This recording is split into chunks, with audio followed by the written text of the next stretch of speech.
फजल रहमान झुक जाएगा, सरेंडर कर जाएगा। याद रखो, मुझे अपने माँ बाप ने सरेंडर होने के लिए नहीं जना है। माफी कहते हो फजल रहमान मांगे। जिस फौज ने और जिस जनरल ने जिस दफ्तर से मेरे खिलाफ और मेरी जमात के खिलाफ प्रोपेगेंडा कमांड किया है, उसको माफी मांगनी होगी। हमने अपने शुहदा की भी तजलील की है, फौज के शुहदा की भी तजलील की है। हिंदुस्तान की सरहद बंद है, अफगानिस्तान की सरहद बंद है। चीन आपके साथ कारोबार करने के लिए तैयार नहीं है। अपोजिशन के कुल 53 अरकान हैं। आप हमें मुहैया करके देंगे, उन मुहैया किए गए मेंबरों के सहारे मैं हुकूमत बनाऊंगा, लोटों के जरिए मैं हुकूमत बनाऊंगा।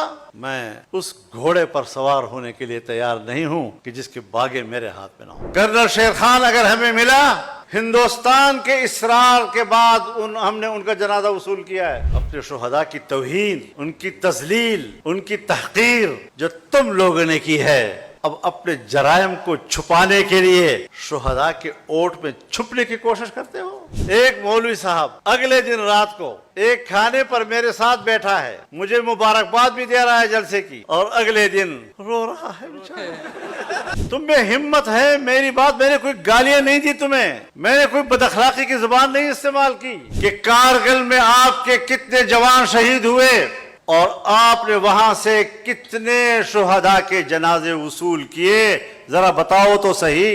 तुमने अपने शुहदाओं को हिंदुओं के सपुर्द किया और वहां से एक बयान आया कि हमने इस्लामी तरीके से उनको दफन कर दिया। और मैं क्यों लश्कर बनाऊं?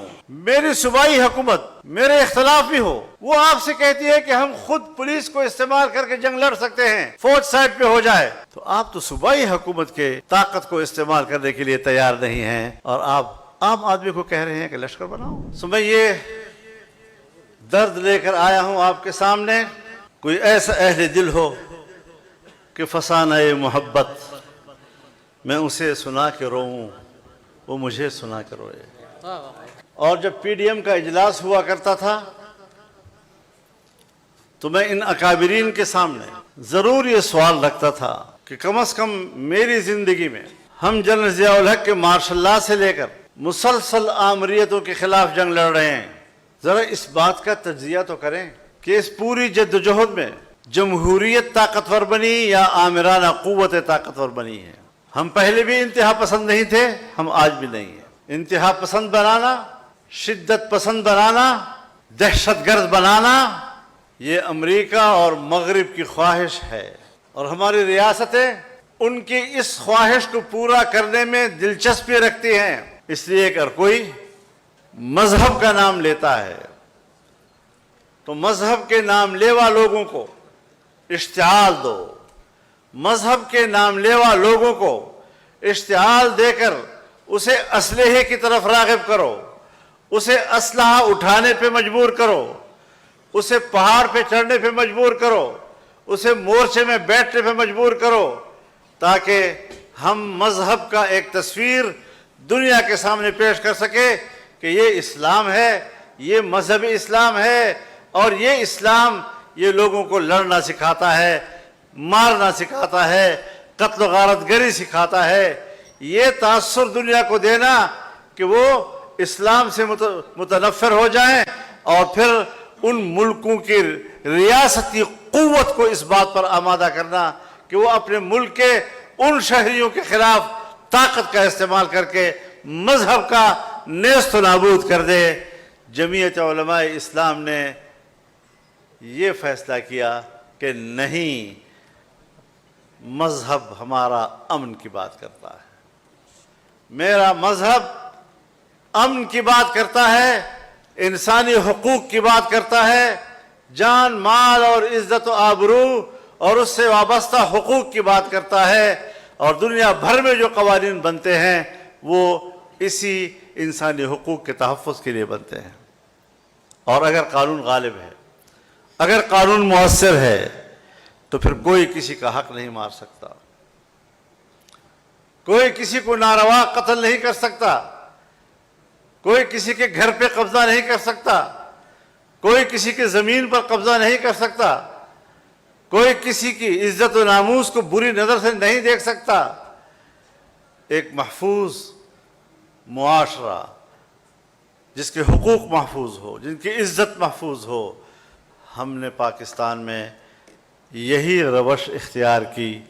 آج پورے ملک کے تمام مکاتب فکر کے علماء، تمام مکاتب فکر کے دینی مدارس اور وفاق المدارس العربیہ پاکستان فعال ہے، متحرک ہے، اور اس کے ماحول میں تعلیم کا سلسلہ جاری ہے، قرآن و سنت کے علوم جاری ہیں.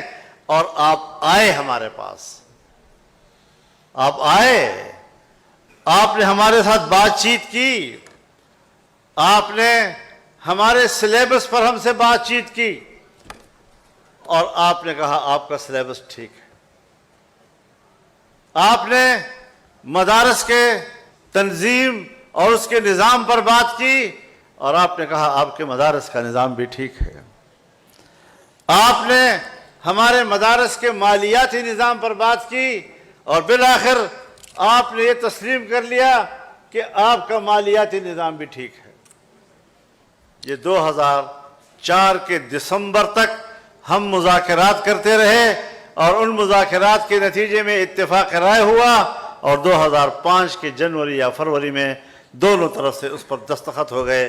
جب معاہدہ ہو گیا اور آپ نے ہمارے نصاب کو بھی جائز تسلیم کیا، آپ نے ہمارے مدرسے کے نظم و نسق کو بھی جائز تسلیم کیا، آپ نے ہمارے مالیاتی نظام کو بھی جائز تسلیم کیا، پھر اس وقت سے لے کر آج تک مدارس کے رجسٹریشن کیوں نہیں ہو رہی، مدارس کے اکاؤنٹ کیوں بند ہے؟ اس کا معنی یہ ہے کہ آپ مسئلے کا حل نہیں چاہتے. آپ کسی طرح چاہتے ہیں کہ مدارس اشتعال میں آئے، سڑکوں پہ آئے، نوجوان کو اشتعال ملے، وہ بندوق کی طرف جائے، اور پھر ریاست بندوق کی طاقت کو طاقت کے ساتھ مارنے کے لیے اس کو کوئی جواز مہیا ہو سکے. ہم نے آپ کو جواز مہیا نہیں کیا. ہم نے اس ملک کو پرامن ملک بنانے کی کوشش کی. تاہم ایک گروہ ضرور ہے جو پہاڑوں میں چلا گیا، جو بندوق لے کر کھڑا ہو گیا، لیکن وہ بندوق اٹھا کر جب افغانستان جا رہا تھا تو آپ نے افغانستان جانے کے لیے اس کا راستہ روکا. آپ امریکہ کے اتحادی بھی بنے، آپ نے ہوائی اڈے بھی دیے، فضائیں بھی ان کو دی، یہاں سے جہاز بھی اڑتے ہیں، ان فضاؤں سے گزر کر وہاں پر بمباری بھی کرتے ہیں، اور دوسری طرف اس جنگ میں شریک ہونے کے لیے پاکستانی مجاہد بھی جا رہا ہے، اور تم بھی اس کو تھپکی دے رہے ہو کہ آپ مجاہد ہیں. اور پھر انہی حالات میں ان کے ساتھ مصالحت کرنے کے لیے میں نہیں گیا ہوں،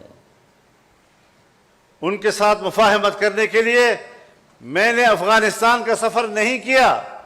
میں نے دو ملکوں کے درمیان معاملات ٹھیک کرنے کے لیے سفر کیا، لیکن طالبان کے ساتھ بات کرنے کے لیے میرے ملک کے ISI کا چیف کیا ہے، اور اس نے وہاں پر ان سے کیا باتیں کی ہیں کچھ مجھے معلوم بھی ہے.